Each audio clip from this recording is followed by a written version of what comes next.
Hi guys, मैंने news headlines देखी और मुझे लगा कि कुछ बातें हैं जो हमें कर लेनी चाहिए और कुछ बातें हैं जो हमें समय के साथ समझ लेना चाहिए।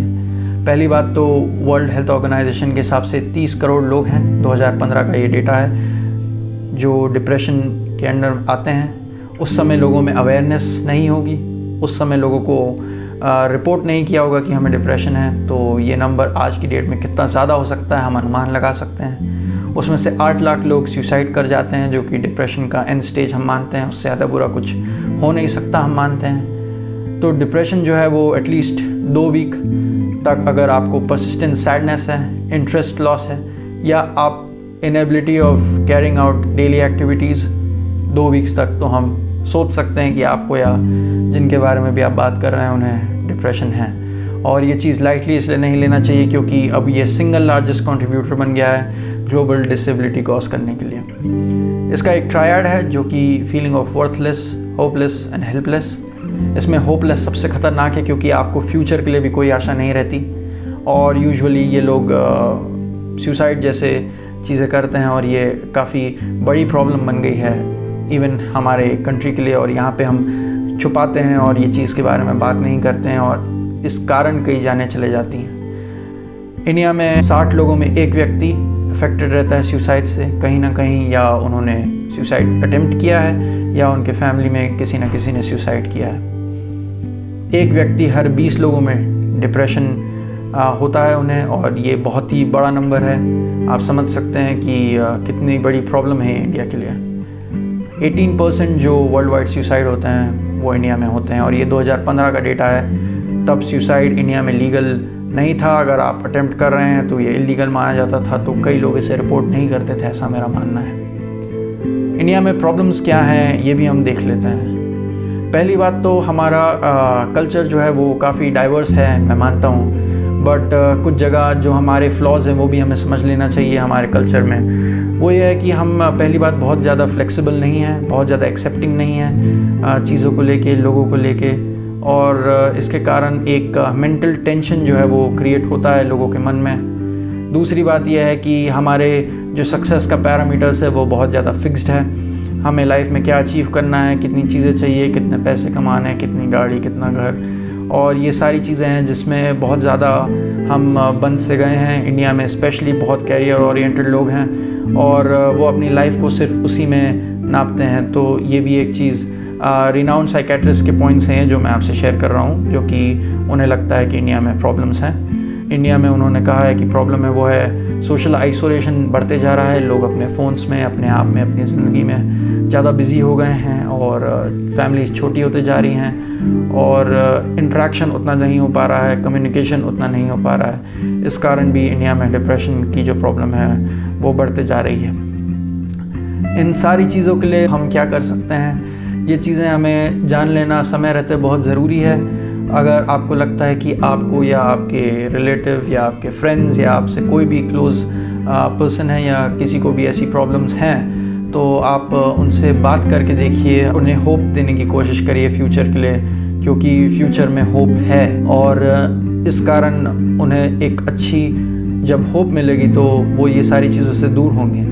अगर कोई सुसाइड अटेम्प्ट कर रहा है तो ये काफ़ी आपको सीरियसली लेना है। सुसाइड जो होता है वो पार्ट्स में होता है, अटेम्प्ट्स में होता है, एकदम से नहीं होता है। एक बिहेवियर टेंडेंसी हमें देखने को मिलती है, और इस कारण हमें बहुत ही सीरियसली उनसे कुछ चीज़ों के बारे में बात करने की, कुछ चीज़ें उनसे समझने की, कुछ उन्हें बोलने की ज़रूरत बहुत ज़्यादा है। कम्युनिकेशन की जो प्रॉब्लम है, जो कि साइकेट्रिस्ट जो रिनाउंड है उन्होंने कहा है, वो हमें कम करना है। हमें थोड़ा फ्लेक्सिबल रह के लोगों की उम्मीदें जो हैं, जो उनकी आशाएं हैं, जो उनके सपने हैं, उन्हें भी समझना बहुत ज़रूरी है। इंडिया में काफ़ी प्रॉब्लम्स तो चल रही हैं, बट इंडिविजुअली जब हम देखते हैं कि हम चीज़ें एक्सेप्ट कर रहे हैं, हम सक्सेस को रीथिंक कर रहे हैं कि हमारे जो सक्सेस के मायने हैं वो क्या हैं, और क्या वही चीज़ें हमें लाइफ में खुशियाँ देती हैं, ये ज़रूरी है। मेरा ऐसा मानना नहीं है कि ये ज़रूरी है। दूसरी चीज़, हमें अगर आपसे कोई बहुत डिस्टेंट हो गया है, अगर आपकी काफ़ी बात नहीं हो रही है, तो एक फ़ोन कॉल करना बहुत महंगा नहीं पड़ता, बट अगर उससे किसी की जान बच सकती है, तो आप बिल्कुल फ़ोन लगा के उनसे भी बात करिए, उनसे पूछिए। दूसरी चीज़ ये है कि कई NGOs हैं, अगर आपको प्रॉब्लम है और आप किसी से शेयर नहीं करना मांग रहे हैं, जैसे कि asra.info है, इनसे आप बात कर सकते हैं और ये आपको डिप्रेशन से टॉक आउट करेंगे।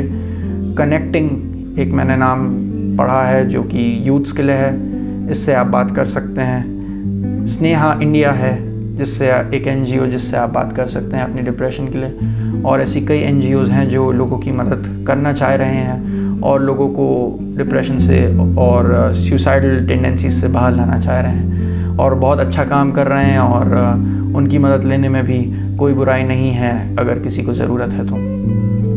हमें साइकेट्रिक प्रॉब्लम्स को रीथिंक करना है कि इंडिया में जो साइकेट्रिक प्रॉब्लम्स का एक व्यू बना है कि लोग छुपाते हैं वो बातें और वो बातें नहीं करना चाहते, तो ये सारी चीज़ें हमें समझना है कि जैसे शरीर की बीमारियां होती हैं वैसे ही मेंटल प्रॉब्लम्स भी हो सकती हैं, और उनका ट्रीटमेंट है और वो डॉक्यूमेंटेड हैं कि वो प्रॉब्लम्स हैं, तो वो आपको उसका ट्रीटमेंट लेने में कोई मुझे नहीं लगता प्रॉब्लम है।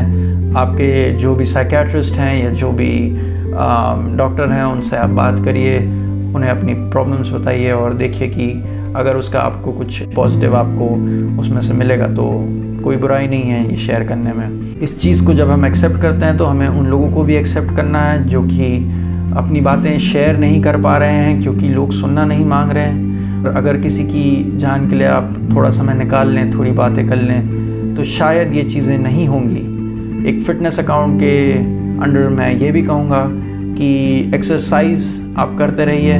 रिसर्च के हिसाब से जो विमेन हैं उनमें 3 टाइम्स ज़्यादा डिप्रेशन होने की प्रॉब्लम है अगर वो रेगुलर वर्कआउट नहीं करती हैं। मेन में और ज़्यादा है, और रेगुलर वर्कआउट अगर आप करें तो आपको एक टाइम मिलता है रीथिंक करने का चीज़ों को, और आप अपनी हॉबीज़, अपनी इंटरेस्ट्स में और ज़्यादा टाइम दीजिए। और मेरा मानना है कि लाइफ जो है वो इतनी छोटी और इतनी आसानी से आप मत गवाइए, क्योंकि ये एक गिफ्ट है। आपसे जुड़े कई लोग हैं और आप उनसे कई मायनों में जुड़े हुए हैं, तो इस प्रकार से आप अपना डिसीजन खुद मत लीजिए अपनी जान के लिए, और चीज़ों को और थोड़ा सोचिए, थोड़ा समझिए, लोगों से बात करिए, और होपलेस मत रहिए, मेरा ये मानना है। कोविड का समय है, हमने देखा है कि कैसे इतनी प्रॉब्लमैटिक सिचुएशन रही है, उसके बाद भी कैसे ज़िंदगी आगे बढ़ रही है, लोग एक दूसरे की मदद कर रहे हैं और हर दिन सूरज निकल रहा है। ये थोड़ी बातें मुझे लगा कि हमें शेयर कर लेनी चाहिए।